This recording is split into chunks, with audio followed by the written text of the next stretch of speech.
Thanks very much indeed for your patience, guys. We're going to reconvene now with Natalie Bennett from the Green Party. So a nice warm welcome for Natalie, who's come all the way up from London today.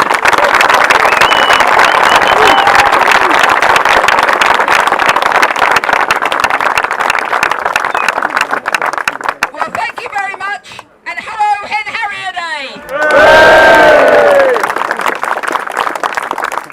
And just in case anyone took the chairs joke too seriously, no, I did come up on the train. It takes 4 hours up here and 4 hours back. So people often ask me, where is my office? And the answer is a train carriage somewhere in the country. So as you might imagine, I get more passionate about renationalising the railways about 3 times a week on average. But of course, today we know why we're all here. And I must admit that this is an issue. The state of our hen harriers, our missing thousands of hen harriers, is something I only learned about quite recently. I learned about it when I went to Hebden Bridge, and that was after the flooding. And where I started with the whole issue of driven grouse shooting was the issue of flooding. And when I visited Hebden Bridge, I visited a woman who runs a lovely little fair trade clothing shop.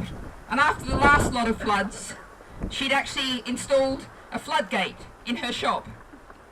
And this time, the flood went about 6 inches over the top of that floodgate.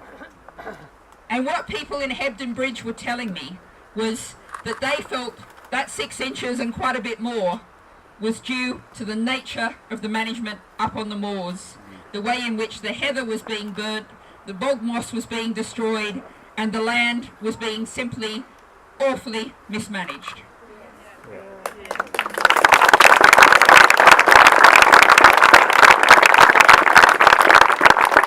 And what happened then was I was taken for a walk on the moors.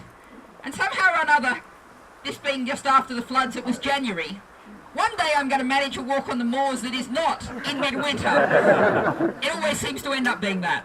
But aside from being rather chilled, I also saw the damage that was being done.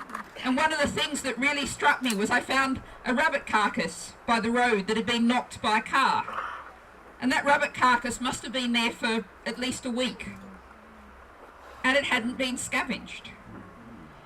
And as I'd been walking around, I'd seen the stoat traps, visible, shiny silver metal stoat traps. And I learnt and saw that there were no corvids, no crows, no other carrion birds up there. And I started to understand what the management of grouse moors actually means.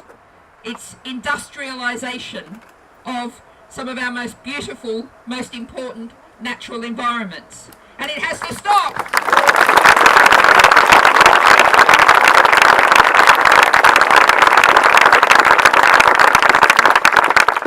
Now I can see a sign up there up the back which I think sums it up very well.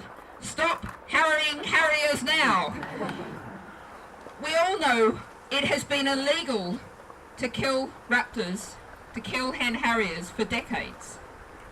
And yet somehow, whenever they fly over a grouse moor, whenever they try and nest on a grouse moor, they're in grave danger. We have to say this is absolutely unacceptable. And I've just met the Police and Crime Commissioner for Derbyshire, and I'm sure we've all got a message for all of the police in Britain, all of the relevant forces. They have to do more.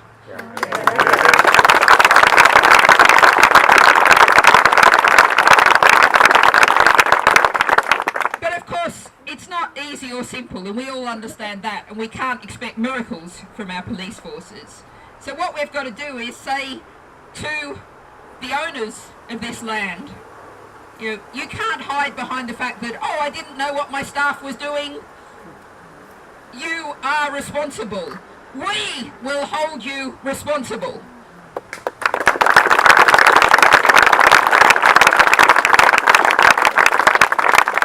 But ultimately we have to come back to an issue of the nature of the driven grouse shooting industry. This is an industry that now, on its own account, is producing grouse numbers 100 times the natural level. The only way you do that is by severely distorting the ecosystem. You can't do it any other way. And of course we ask the question, why are you doing this? You're doing this to shoot them. Really, if you think of an obscenity, that really is an obscenity. And in a civilized country, it's got to stop.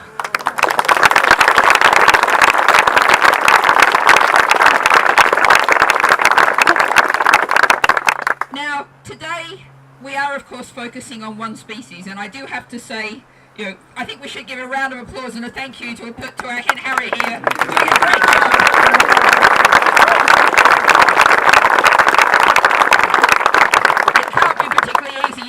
In January in that suit, definitely. And thank you to all the people who've pushed this campaign and pushed this issue year after year as these Hen Harrier days have grown and developed. But it's also a chance to talk about broader issues, to talk about what we're doing overall to our natural environment. And there's one figure that I think sums up very well what we're doing to our natural environment, and that's the fact that over the past 40 years, within my lifetime, the number of wild animals in the world has halved.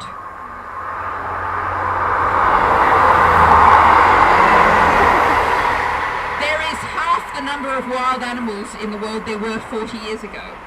We are trashing this planet. And what we're doing here in this environment to the Hen Harriers is just part of a broader issue of the fact that we are dependent on this planet. Ultimately, when you come down to it, the economy is a subset of the environment. We are utterly dependent on that.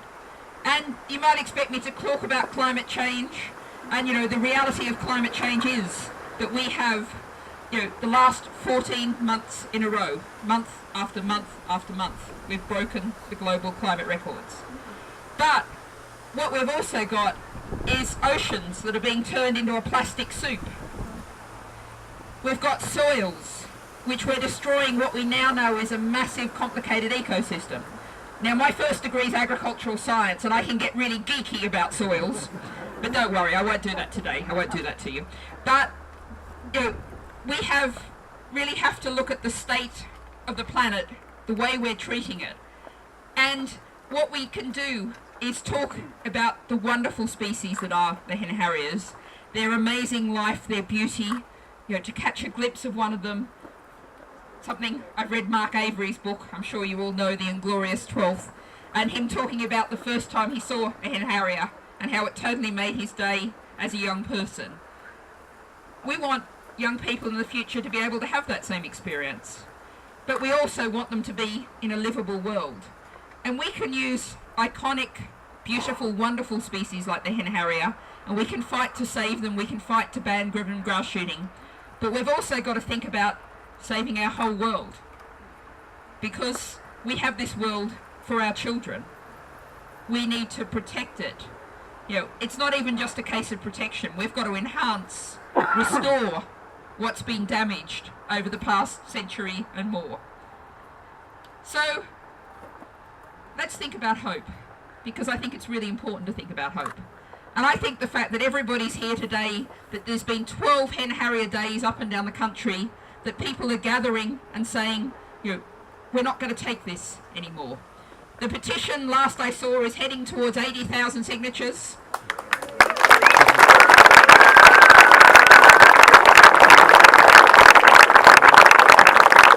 I promise you that the Green Party is going to be making a big push on that to make sure, because, we need to get to that 100,000. We've got to do it.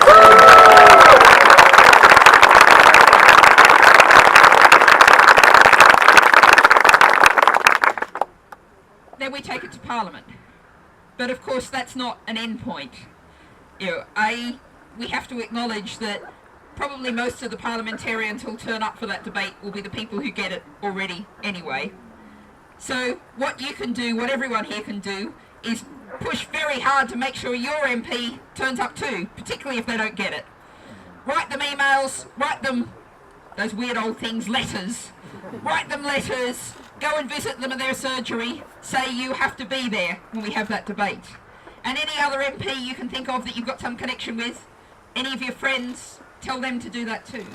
Let's put the pressure on and acknowledge that parliamentary debate is only the start.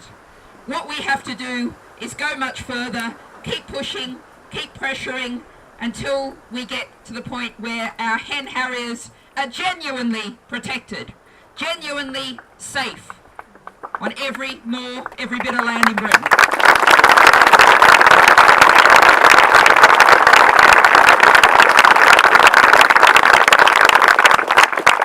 So I have a saying which is that politics should be something you do, not have done to you. And you might or might not think of what you're doing today as politics, but I can assure you it is. And this is what we need to turn Britain around in all kind of ways. We need everyone to do politics. We can't leave it to them down in Westminster. We can't leave it to your local MP. We've all got to say, we're going to create a better world. We're not just going to protect the hen harriers. We're going to protect our whole natural environment, our whole social environment. And let's do that together, because together that's how we can do it. Thank you.